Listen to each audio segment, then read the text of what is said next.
Tom and Matt take up the termination of a Citibank employee who is fired for cheating on his expense account, then lying about it to investigators and what it means for your compliance program. Into the weeds. Welcome back, Matt. Hello, Tom. Good to be here. Matt, today I thought we might take up the ethics in compliance and ethics. You had a really interesting blog post. It gave me pause to read my favorite newspaper in the world, the Financial Times, a few articles, but some greater points in both the FT and in your blog post. So you want to set us up? Sure. So this was a wrongful termination lawsuit that Citibank won, filed by one of their former employees who claims that he was wrongly fired for fibbing about an really immaterial amount of money on an expense report. Begging the question then, is the ethical issue here his fibbing on the expense report, lying in the investigation about it? Did we really need an investigation over something so trivial? And all sorts of really good issues about what ethics enforcement is really about. It's not really a very pretty case to think about because, unfortunately, somebody here did something wrong and got fired, but the employee in question worked at Citibank's London office. His name is, I believe it's Szabolcs Fekete, if I'm pronouncing that correctly, Fekete. Mr. Fekete worked at Citibank in its London offices since 2015. He was an analyst there. And in 2022, he was assigned to a 3-day trip to Amsterdam, went on a trip, took his romantic partner along, and at some point during the 3 days, bought a coffee and sandwich for said romantic partner. And he then padded his expense account by recording that he had 2 coffees and 2 sandwiches, which then led to an investigation by Citi. Not allowed under Citibank policy to treat your spouse or romantic partner to any meals when on travel with them. Led to a big investigation. He lied about it. Eventually, he came clean. They fired him. Lawsuit ensues, and then an employment tribunal in London upheld Citibank and basically said that Mr. Fekete was out of luck because he had lied about the nature of his infraction. And we can go from there, Tom, but that's the case in a nutshell. So that case turned on, I thought, some interesting factors. We could start with the truism that it's the cover-up is always worse than the crime, although Yep. I'm not sure this rises to the Watergate level. But for me, Matt, it brought up a couple of different issues. One, sort of on the tactical level, Citi won because they documented this and they could present evidence. So I get to say document, document, document. Number two is that for me, the bigger story was not that he was terminated or that he lied. It was if you allow this kind of behavior, you don't know where it's going to lead, but it's not going to lead somewhere well. And if someone's willing to lie on their expense report, and don't tell me everyone does, because everyone doesn't. But if you're going to lie to investigators, what else are you going to lie about? What are you going to lie about when you're branch manager, director, regional manager, any of those? And just thinking about Sam Bankman-Fried and reading Michael Lewis's book, the signs were there. The signs were there in Enron. Ken Lay had cheated 20 years before Enron at another company. And so these types of character defects or character deficiency, you don't wake up one day and say, I'm going to be a lying, cheating scumbag now. You were always a lying, cheating scumbag. Here, he just got caught over a sandwich and a coffee as a lying, cheating scumbag. Maybe that's a little unfair, but I think for that reason, these ethical rules are important to consider and follow, because if someone is willing to break them at this level, who knows where that could go? Well, I think those are all worthy threads that we should tug on. Let me give a couple of more facts and color to the background of this case just to make it come alive here. So, as we said, Mr. Fekete bought 2 coffees and 2 sandwiches, then submitted an expense report for that. One point that he raised repeatedly is that under Citibank policy, an employee is allowed to spend up to 100 euros per day on travel incidentals. And I don't know exactly how much two sandwiches and two coffees cost in Amsterdam, but I was there over the summer. I know it's not 100 euros. So one point he raised was, why are we making a big deal out of something I was permitted to do anyways? Except in another perspective, he was not allowed to do that. Citibank does have a very clear policy that, like all employees, Mr. Fekete had to read and acknowledge, saying you can't have spousal travel costs on your expense report. And yet he did it.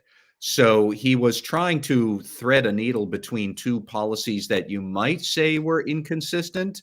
At least that's what he tried to say.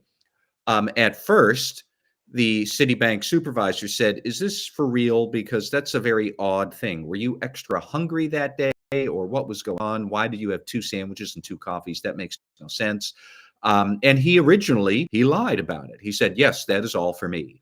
And then eventually, as they escalated this, they did. They referred it to Citi's ethics investigation securities function, who then conducted, I guess, a more thorough investigation and interrogation of Mr. Fekete, at which point he then came clean and said, okay, I lied. It was stuff, it was food for my romantic partner.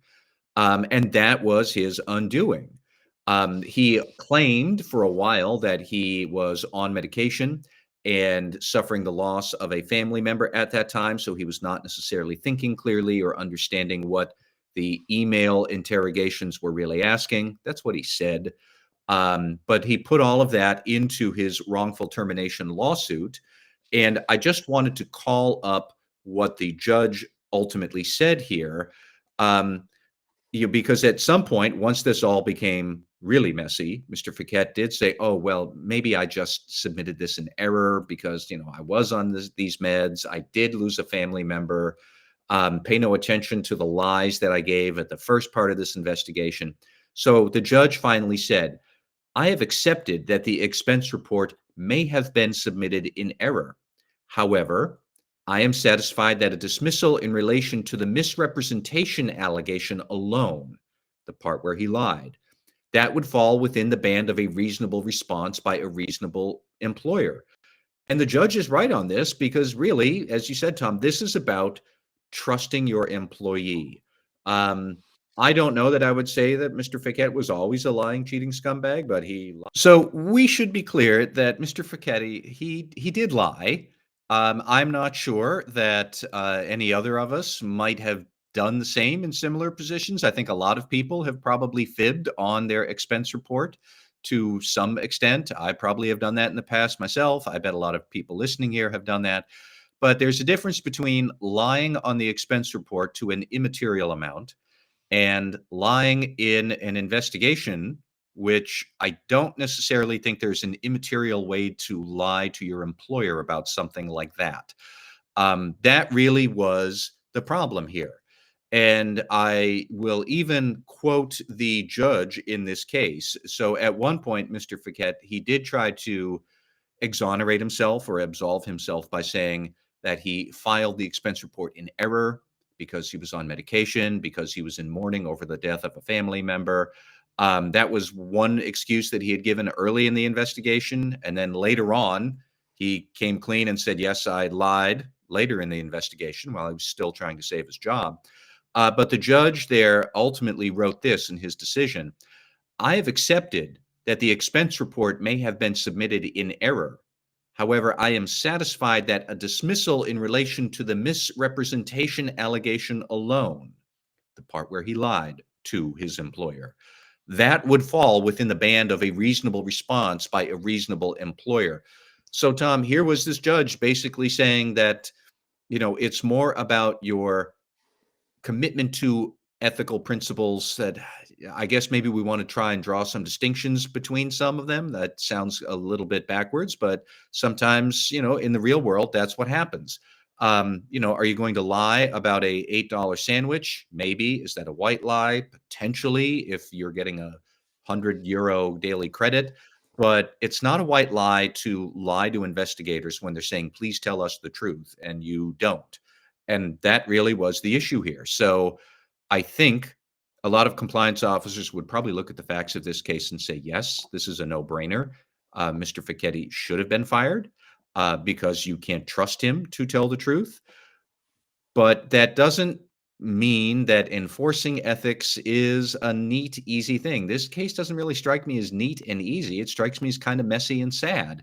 It's a shame that Mr. Fekete violated expense policy. It is worse that he then lied about it. It is a shame that the company is going to have to, upend his career and fire him over something that really was at the start quite immaterial, but by the end was quite serious. He was lying in an investigation. And you're right. If you lie about the small stuff, what's to stop you from lying about the big stuff? How can a company believe that? And you wind up with these internal ethics enforcement actions that are just a reminder of how messy and unpleasant sometimes this can be. So I certainly agree with you, Matt, that it's sad. And I want to read from the first FT article, which said the senior manager questioned his answer, saying, quote, the receipt appears to have 2 sandwiches, 2 coffees, and another drink. Are you advising this was all consumed by you, end quote? Fedeke replied, quote, yes, that is correct. On that day, I skipped breakfast and only had 1 coffee in the morning. For lunch, I had a sandwich with a drink and 1 coffee in the restaurant and took another back to the office with me and had the second sandwich in the afternoon, which also served as my dinner, end quote. So the reason I found that significant is that that's the fabrication. And it's as clear as it could be that, yes, this wasn't, oh, I made a mistake or please forgive me. This was a clear lie to the investigators. And Matt, I think you're spot on when you start lying to investigators. The employer must ask, how far will this go?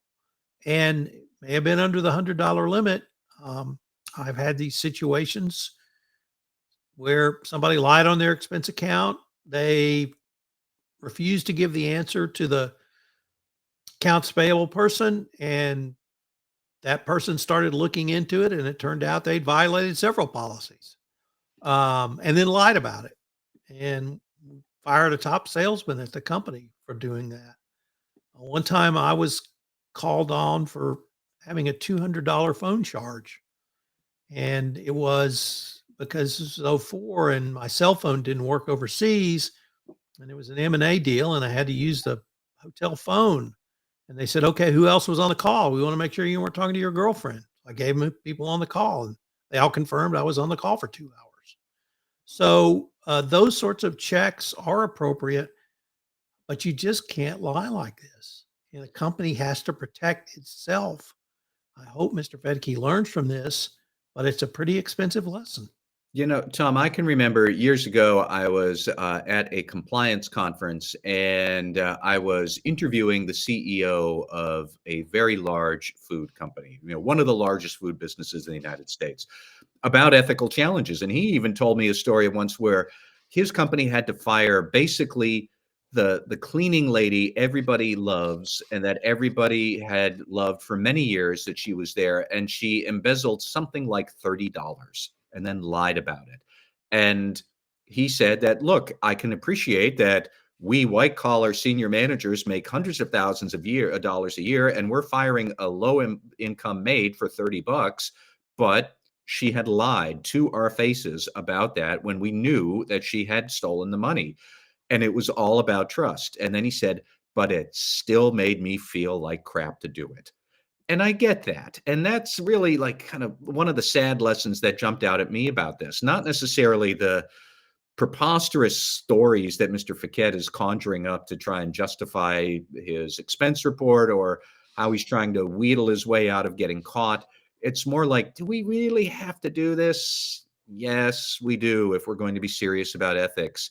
I even tried, Tom, to extrapolate sort of some abstract lessons to learn from this. And really, it is all about the importance of aligning your ethics compliance program.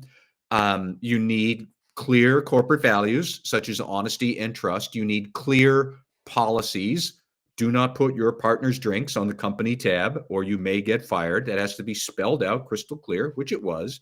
And then clear training to employees. Don't do that.